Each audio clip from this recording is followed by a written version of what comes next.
welcome back again to my channel, The Appalachian Home. So today in this video we're going to be going over temporary and permanent vinyl. I have some samples here of some temporary vinyl and permanent vinyl, and this is all Cricut vinyl today. I also use Oracle 631 vinyl and 651 vinyl.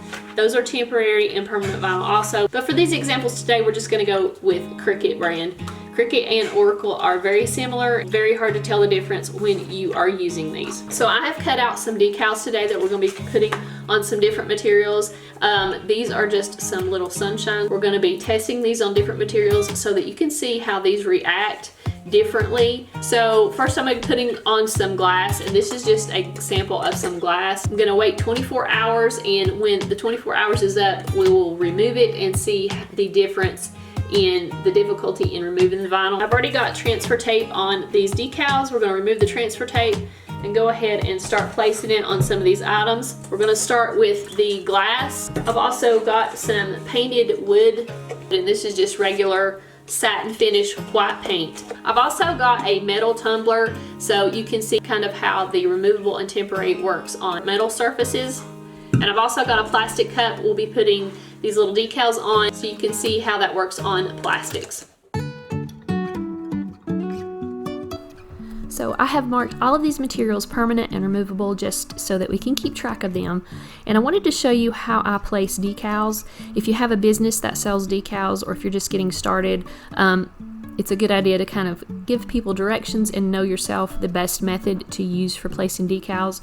So the way I do it is just to prep my surface. I didn't show it in this clip, but I do show it later. I always prep my surface and make sure it's clean. Alcohol is a good cleaner, and it also removes moisture from a surface so that you have a clean, dry surface to place your decal. Then I want to make sure and rub the decal really well before I remove the transfer tape. That just adheres it to the transfer tape. The transfer tape that I'm using on the front of these decals is medium tack transfer tape. It's clear, and I got it from 651 vinyl. I'll try to leave a link for it down in the description box so that you can see that.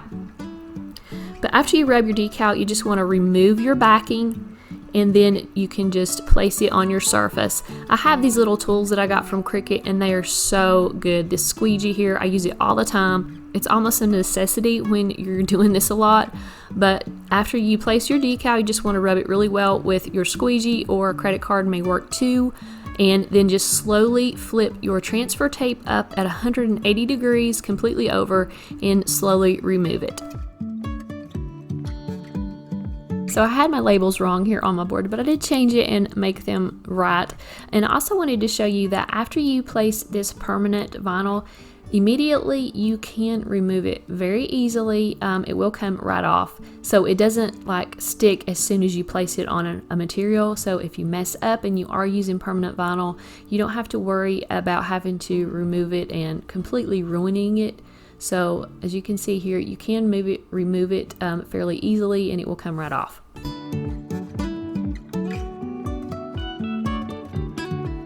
Here I'm actually prepping my surface with alcohol, and this is just a little spray bottle I had for my glasses.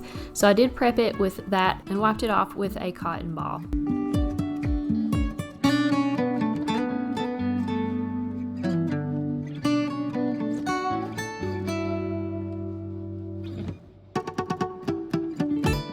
This is permanent and removable vinyl, and what they look like. The matte color here is the removable, and most removable vinyl is going to be matte, although there's some exceptions to that. And this is a permanent sample, and most permanent vinyl is going to be glossy, although Oracle does have a matte version in black and white. With removable vinyl, you can place it on surfaces and remove it up to 2 or 3 years without leaving any residue on your surface. Permanent vinyl has a cure time of 24 to 48 hours. So after that period of time, if you try to remove the vinyl, you will have some residue left over on your surface. But up to that time, up to about 24 hours, it can be removed pretty easily, and it will come right off.